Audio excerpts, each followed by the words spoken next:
Hi folks, I'm here today to do a quick review of this. We've all heard about the lawsuit era guitars, and I have been looking for an SG for a long time, the last couple of years, playing all of these different SGs, and I found this one came up on Craigslist that said lawsuit era Dixon SG for $200. Did a little research and found out that these were really highly regarded guitars. So I drove into the city, took a look at it, and realized this thing was, worth way more than the $200 the girl was asking for it, at least in quality. So first I'm just going to go over the features of the guitar, and then we'll check out the sound a little bit. And as far as I can tell, this is an 86 Dixon SG. You can see the serial number there. And I think it says E76, E761314, made in Japan. So 76. So it's a 40-year-old guitar, and it's in great shape. You can see in no way would I consider this even like a copy guitar. It's built like a tank. It's got good nitrocellulose type of finish, really solid. All of the hardware is solid. You could see like the upper end SGs, it has a nice binding all around the neck and all around the headstock down the neck. It has the rectangular fret markers. These look like some kind of abalone inlay for the Dixon logo. The tuning pegs are just okay. I'll probably swap those out for some Spertzels. I wanted to do the review while the guitar was still stock because I'm going to make a few changes to it. A couple of improvements I think that Dixon actually made on the Gibsons was, instead of the familiar glued-on SG neck, which are prone to failures, they actually cut a joint here, you can see, bolted it on, and then put the strap lock in the bolt or in the plate, which is cool, so it doesn't shred the wood. The other thing that I thought was really cool is it comes with this Bigsby supposed copy of a Bigsby. I've played many Bigsbys, and I think this is actually an improvement on the design. Anybody familiar with Bigsbys knows that there's a pin that comes out here that you need to put the barrel on and hold it in there while you string the guitar, and then it pulls out, and it's just always a 20-minute ordeal to change a string. What they did on this is the string actually goes straight through the bridge, straight through the barrel here, comes out the other side and wraps around. So basically it's like stringing up a regular guitar. It just goes straight through. And when I saw that, I was amazed that maybe Bigsby has those, but none that I've ever played. So I thought that was actually a really cool improvement. The bridge is a standard tune-o-matic. It's missing a screw here in one of the adjustment pieces, or over here somewhere. So I'm going to get that fixed this week.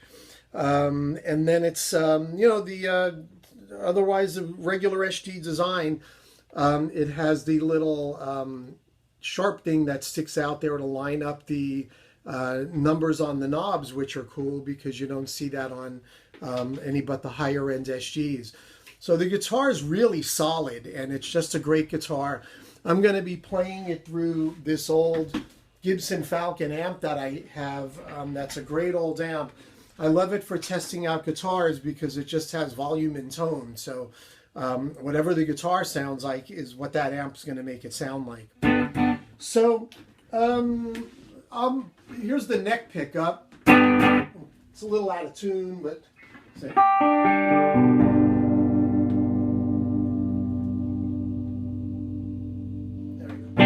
Close enough, right?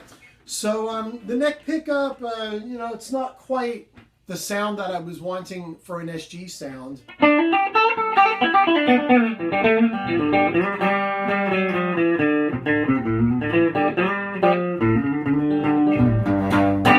It's a little, the girl I bought it from said the sound was almost like a mini humbucker, and I think it's kind of true. So I actually bought a set of 57s I'm going to put on it, tuned it up through my tuner here.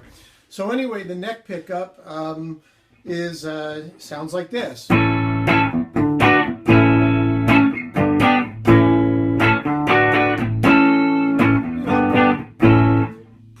sound, good enough. I was just wanting more of a classic SG sound. Here's the middle position.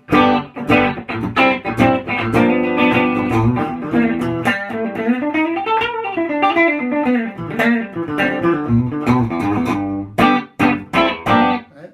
And then the bridge position, pretty piercing.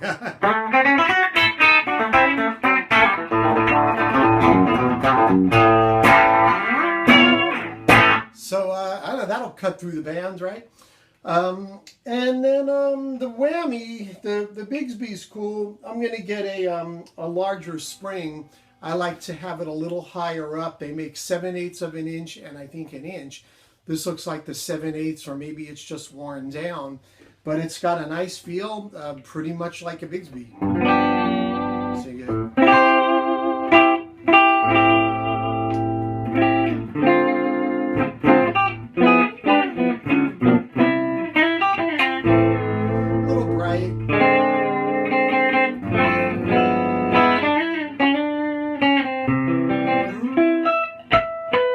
One thing I noticed about this guitar, it has awesome harmonics.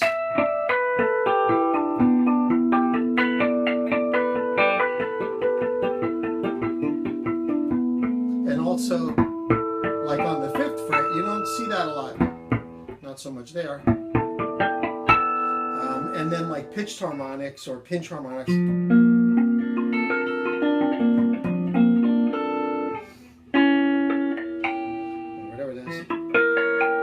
So it's got a really cool feel. I'm still getting used to the large scale neck. I've been playing the Gretsch and Strat for so long, and I'm not used to having the neck so far out.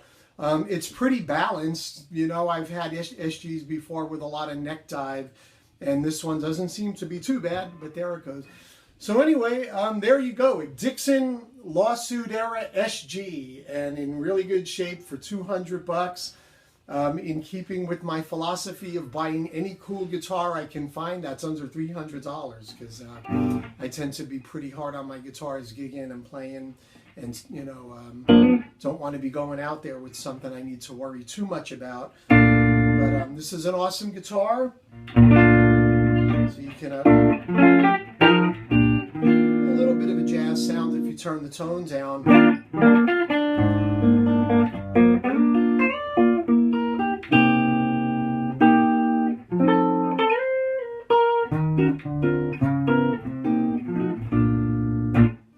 And there you go.